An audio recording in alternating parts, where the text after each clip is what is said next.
पेश खिदमत है कहानी वापसी का चौथा हिस्सा। जब वकील ने वसीयत पढ़कर सुनाई तो मैं गुस्से से खोल उठा। वो शातिर औरत मुझे बड़ी चालाकी से शिकस्त देकर दुनिया से जा चुकी थी। शायद ज़िंदगी के आखिरी दिनों में वो मेरे इरादों से बाखबर हो चुकी थी, मगर मैं भी हार मानने वालों में से नहीं था। करोड़ों का मामला था, कैसे भूल जाता। अब मुझे रेशम के बाले के होने का इंतज़ार था कि उसके जवान होते ही मैं उसकी शादी अपनी मर्ज़ी के किसी काट के उल्लू से करवा कर उसकी दौलत और जायदाद पर कब्ज़ा कर लेता। मैंने नरगिस और फहमीदा पर यही ज़ाहिर किया कि मैं कारोबार के सिलसिले में मुल्क से बाहर हूँ।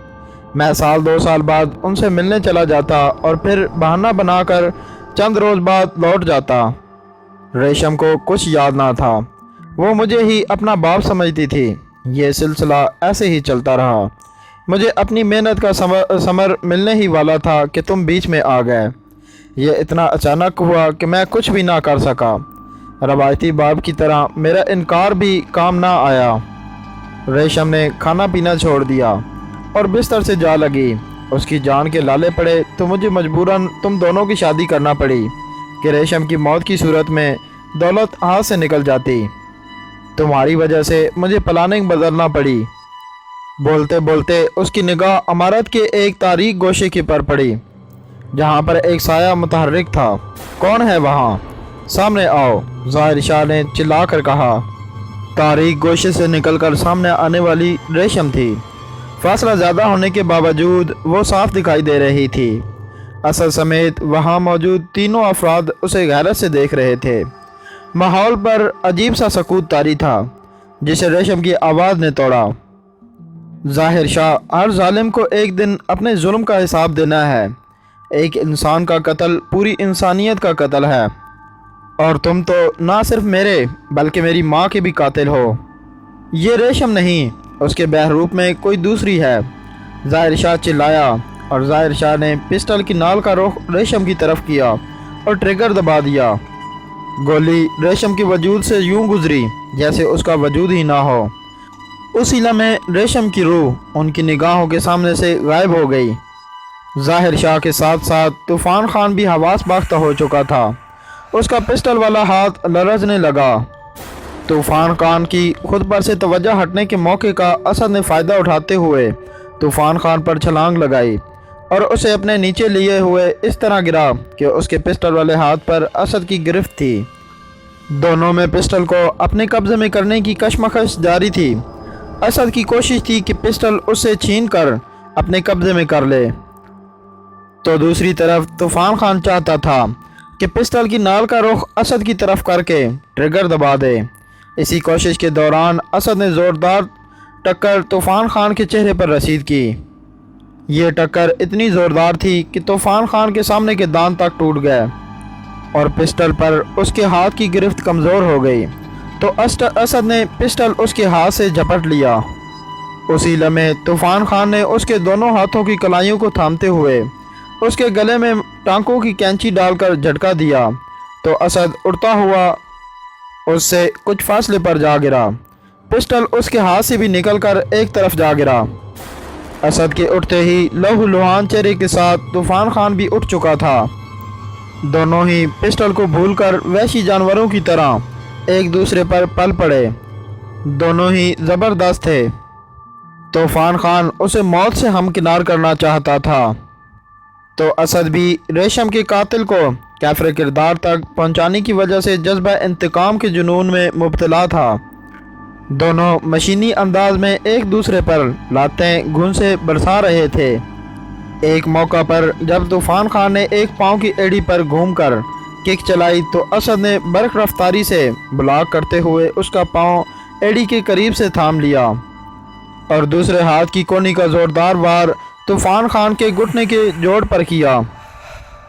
हड्डी टूटने की आवाज़ के साथ तूफ़ान खान दिलदोज़ अंदाज में चीख कर पुश्त के बल गिरा, तो असद ने उसके सीने पर बैठकर दोनों हाथों से उसका गला दबाना शुरू कर दिया। इधर ज़ाहिर शाह जो फटी फटी निगाहों से खूनरेज़ लड़ाई देख रहा था, तूफ़ान खान को मुश्किल में देखकर होश में आया और उसकी मदद के लिए लपका। उसी वक़्त उसकी निगाह एक तरफ पड़े पिस्टल पर पड़ी। उसने पिस्टल उठाया और तूफ़ान खान पर बैठे असद पर तान लिया। तूफ़ान खान आहनी आसाब का मालिक जराम पेशा शख्स था। एक टांग से महरूम हो जाने के बायस सख्त तकलीफ़ में था जब असद उसका गला दबा रहा था। उसने असद के दोनों कलाइयों पर अपने दोनों हाथों की गिरफ्त मजबूत की और मखसूस अंदाज से मोड़ा तो असद उसके ऊपर से उलटकर उसके करीब जा गिरा। तूफ़ान खान पहलू बदल कर उस पर सवार हो गया। ये वही वक़्त था जब ज़ाहिर शाह ट्रिगर दबा रहा था। उसके पिस्टल से निकलने वाली गोली तूफ़ान खान की पुश्त में लगी। वो कर्बनाक अंदाज में चीखता हुआ एक तरफ गिरकर तड़पने लगा। अपने साथी को खुद अपने हाथों मरता देखकर ज़ाहिर शाह बौखला गया। उसकी बौखलाहट से फ़ायदा उठाते हुए असद ने उस पर इस जस्त लगाई। एक हाथ पिस्टल पर गिरफ्त मजबूत करते हुए दूसरे हाथ का ज़ोरदार घोंसा ज़ाहिर शाह के जबड़े पर रसीद किया तो वो पीछे की तरफ लड़खड़ाया और पिस्टल असद के कब्ज़े में आ गया। तूफ़ान खान का तड़पता जिस्म साकित हो चुका था। तूफ़ान खान की मौत और पिस्टल की नाल का रुख अपनी तरफ देखकर ज़ाहिर शाह का चेहरा खौफ से जर्द पड़ गया। ज़ाहिर शाह, तुम ना सिर्फ रेशम बल्कि मकबूल अंकल के भी कातिल हो, मगर मैं तुम्हारे गंदे खून से हाथ नहीं रंगूंगा बल्कि तुम्हें कानून के हवाले करूंगा ताकि सब तुम्हारा घिनौना चेहरा देख लें। मुझे यकीन है कि खुद तुम्हारी बीवी और बेटी भी तुम्हारी असलियत जानकर तुमसे नफरत करने लगेंगी। उस पर पिस्टल तानते हुए उसने अपनी जेब से मोबाइल फ़ोन निकाला और पुलिस हेल्पलाइन का नंबर डायल करने ही वाला था कि फाटक नुमा दरवाजे से जमील की आवाज़ गूंजी। ठहरो असद, ये रेशम के साथ साथ डैडी का भी कातिल है। ऐसे सज़ा कानून नहीं बल्कि मैं खुद दूंगा। जमील उस वक़्त सादा लिबास की बजाय वर्दी में मलबूस था। वो चलता हुआ असद के करीब आया और पिस्टल उससे ले लिया और चंद कदम पीछे हटकर ज़ाहिर शाह पर तान लिया। ये सब क्या है जमील, क्या कर रहे हो? ज़ाहिर शाह खौफज़दा लहजे में बोला। जमील अज़ियानी अंदाज में हंसा। अपने रास्ते का कांटा हटा रहा हूँ, कहता हुआ मुड़ा और पिस्टल असद पर तान लिया। ये सब क्या है जमील? असद ने इस्तेजाब अंगेज़ हैरत से पूछा। ये मैं तुम्हें बताता हूँ, ज़ाहिर शाह ने उसकी तरफ देखते हुए कहा। बिसात का रुख अपनी हक में पलटता देखकर उसका एतमाद लौट आया था। रेशम की तुमसे गैर मुतवक्का शादी के बाद मैं सोचने लगा कि इस सूरत हाल से क्या करूं। उन्हीं दिनों मेरी मुलाकात इंस्पेक्टर जमील से हुई। ये मेरे मतलब का आदमी था, मेरी ही तरह शॉर्टकट से दौलतमंद बनना चाहता था। गैर कानूनी मामलात में इंस्पेक्टर जमील का ताउन मुझे कानून की गर्दन से बचाता ताकि वतन लौट कर आने के बाद मैं गैर कानूनी हथियारों का कारोबार कर रहा था। इस वक्त हम जिस जगह मौजूद हैं ये बज़ाहिर तो पुरानी गाड़ियों का गोदाम है, मगर इस इमारत के तहखाने में असले का ज़ख़ीरा मौजूद है। इंस्पेक्टर जमील से मिलकर मैंने तुम्हें कत्ल करने की प्लानिंग की ताकि तुम्हारी मौत के कुछ अरसा बाद रेशम और जमील की शादी कर दी जाए। यूँ रेशम की दौलत और जायदाद हमारे कब्ज़े में होती जिसे हम बराबर तकसीम कर लेते, मगर बदकिस्मती से ऐसा ना हुआ। तूफ़ान खान ने गोली तुम पर चलाई और रेशम सामने आ गई। फिर तुम पर भी तूफ़ान खान ने गोली चलाई और वहाँ से फ़रार हो गया। इसकी सबसे बड़ी गलती तुम्हारी मौत की तस्दीक ना करना थी। खैर तुम बच गए और रेशम मारी गई। मैं अपने मकसद में नाकाम हो चुका था। अब रेशम की दौलत और जायदाद पर काबिज होने की कोई सूरत ना थी। खुद जमील भी मायूस था। तब मैंने नरगिस को बचाने का सोचा। उसके दिल का 3/4 हिस्सा काम करना छोड़ चुका था। उसकी जान बचाने का वाहिद हल तब्दीली कल्ब का ऑपरेशन था। मैंने इस सिलसिले में जमील से भी बात की और वादा किया कि नरगिस की सेहत याब होते ही ना सिर्फ जमील से उसकी शादी कर दूंगा बल्कि उसे अपना बिजनेस पार्टनर भी बना दूंगा। वैसे भी रेशम की दौलत हाथ से निकलने के बावजूद मैं करोड़ों का मालिक था। अस्पताल में मैंने मकबूल अहमद से बात की तो वो इसे मेरी आला ज़र्फ़ी समझकर इसके लिए तैयार हो गया। यूँ रेशम का दिल नरगिस के सीने में धड़कने लगा, मगर एक बार फिर तुम हमारे रास्ते में आ गए और नरगिस तुमसे मोहब्बत करने लगी। मुझे जब इसकी इतला मिली तो मैंने तूफ़ान खान को तुम्हें कत्ल करने का हुक्म दिया, मगर इस बार भी तूफ़ान खान अपने मकसद में नाकाम रहा। अगले रोज़ मकबूल अहमद दारुल हुकूमत पहुँच गया और फहमीदा से तुम्हारे लिए नरगिस का रिश्ता तलब किया। वहीं उसकी नज़र ड्राइंग रूम की दीवार पर आवेज़ा मेरी तस्वीर पर पड़ी और वो जान गया कि मैं नरगिस का बाप हूँ। वो रात 11 बजे के बाद मेरे घर आ पहुँचा। इत्तेफाक से उस वक़्त जमील मेरे घर पर ही मौजूद था। हम लोग अगले रोज़ एक पार्टी को सप्लाई की जाने वाले असले की डील के बारे में बातें कर रहे थे। मुलाजिम ने मकबूल अहमद को मेरी हदायत पर ड्राइंग रूम में बिठाया। मेरा कोई लालच काम ना आया। वो पुलिस के पास जाने पर बज़िद था, मगर वो नहीं जानता था कि इस साजिश में मेरे साथ जमील भी शरीक है। अगर मकबूल अहमद पुलिस के पास चला जाता तो ख़ुद जमील भी फंस जाता, जो ड्राइंग रूम के बाहर दरवाजे से कान लगाए हमारी गुफ्तगू सुन रहा था। मकबूल अहमद का समझौता हमारे लिए बहुत ज़रूरी था। अगर ऐसा ना होता तो हमारा काम मज़ीद बिगड़ जाता, जो नरगिस के तुम्हारी तरफ माइल होने से पहले ही बिगड़ चुका था। ड्राइंग रूम से मकबूल अहमद जैसे ही निकला तो जमील ने बाप को समझाना चाहा और उसे सब कुछ साफ साफ बताकर कहा, उसकी खामोशी में ही जमील की भलाई है, वरना खुद जमील भी जेल की सलाखों के पीछे होगा, जबकि मकबूल अहमद की खामोशी की सूरत में वो नरगिस से शादी कर लेगा और मेरा बिजनेस पार्टनर बन जाता, और फिर मेरे बाद मेरी सारी दौलत और जायदाद जाहिर है मेरी बेटी की ही होती। मगर ये सुनते ही मकबूल अहमद हाथे से उखड़ गया। मेरे जीते जी ऐसा नहीं हो सकता। नरगिस असद को चाहती है। मैं खुद उन दोनों की शादी कराऊंगा और तुम दोनों रेशम के कत्ल की साजिश में शरीक हो। मैं यहाँ से सीधा पुलिस स्टेशन जाऊंगा। तुम दोनों को सज़ा कानून देगा। तब मजबूरन जमील अहमद ने खुद ही बाप के सीने में खंजर घोंप दिया। अगर वो ऐसा ना करता तो हम दोनों जेल की सलाखों के पीछे होते। तूफ़ान खान ने हमारे हुक्म पर लाश वीराने में फेंक दी। यूं कत्ल नामालूम अफराद के खाते में आ गया। असद सख्ते कैसे आलम में खड़ा ज़ाहिर शाह की दरिंदगी और ख़ुद गर्जी से भरपूर कहानी सुन रहा था। उसके तो वहम गुमान में भी ना था कि जमील ने ना सिर्फ मकबूल अहमद का कत्ल किया बल्कि रेशम के कत्ल की साजिश में भी शरीक था। उसने नफ़रत अंगेज़ निगाहों से जमील की तरफ देखा। तुम इंसान कहलाने के लायक ही नहीं। तुमने ज़ाहिर शाह का साथ देकर ना सिर्फ कानून और अपने फ़र्ज से गद्दारी की बल्कि ख़ुद अपने हाथों से अपने फरिश्ता सिफ्त बाप का खून कर डाला। मगर इतना याद रखो, बुराई का अंजाम अच्छा नहीं होता। तुम्हें ना सिर्फ दुनिया बल्कि आखिरत में भी खून नाहक की सज़ा ज़रूर मिलेगी। जमील हंसा। आखिरत तो बहुत दूर है और इस दुनिया में हमें कैसे सज़ा मिलेगी? ना हमारे खिलाफ कोई सबूत है और ना गवाह। दुनिया की अदालत में इंसाफ पाने के लिए ये दोनों चीज़ें बहुत ज़रूरी हैं। अचानक एक तरफ से नस्वानी हंसी की आवाज़ उभरी। उस आवाज़ की खनक को असद बखूबी पहचानता था। ये आवाज़ रेशम की थी। तड़प कर आवाज़ की सिमत देखा। रेशम कुछ फासले पर मौजूद थी। रेशम तुम। उसने रेशम की तरफ बढ़ना चाहा। रुक जाओ असद। रेशम की रूह ने उसे अपनी जगह रुकने का इशारा किया। इंसान बहुत कुछ सोचता है, दूर की प्लानिंग करता है कि कल ये करूँगा, मगर होता वही है जो उसके नसीब में कातिब तकदीर लिख देता है। मेरा तुम्हारा साथ दुनिया में बस इतना ही था। और जमील और ज़ाहिर शाह, ये तुम्हारी भूल है कि रेशम के मरने से मेरी और असद की मोहब्बत का ख़ात्मा हो जाएगा। जो दिल नरगिस के सीने में धड़क रहा है वो मेरा है और असद दिल की उन धड़कनों में रहता है।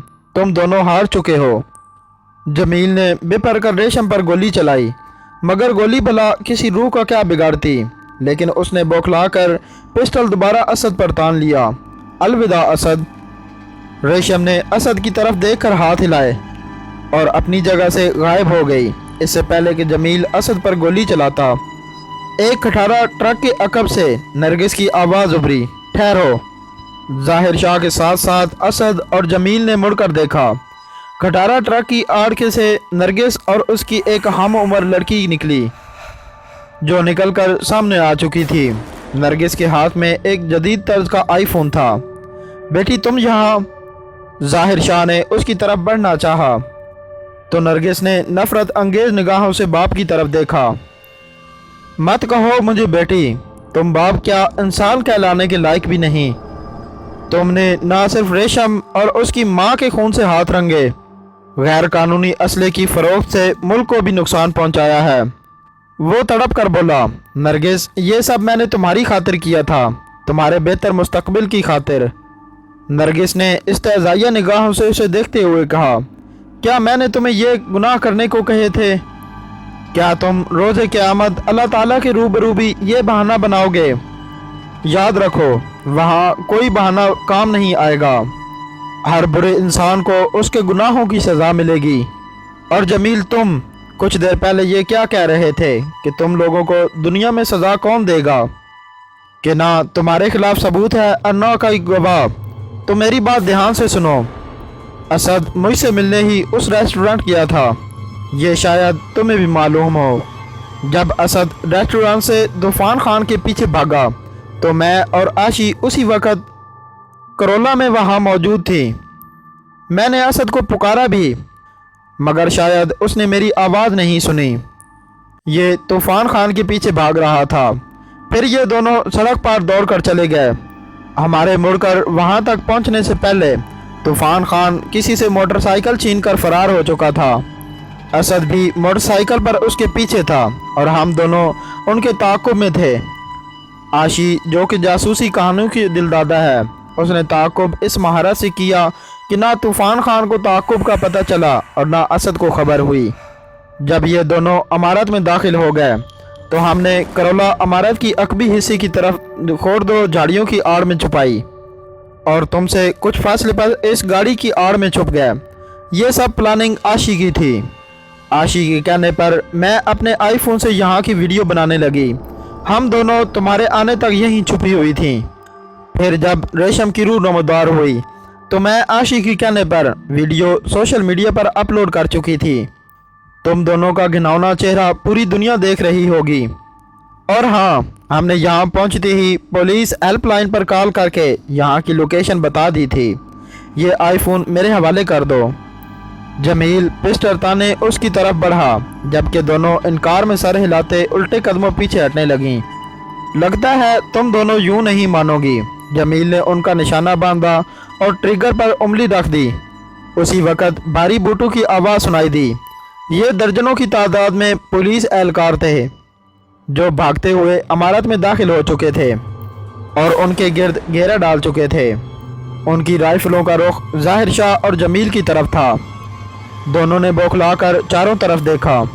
इंस्पेक्टर जमील, हथियार फेंक दो। डीएसपी रैंक के ऑफिसर ने तहकुमाना लहजे में हुक्म दिया।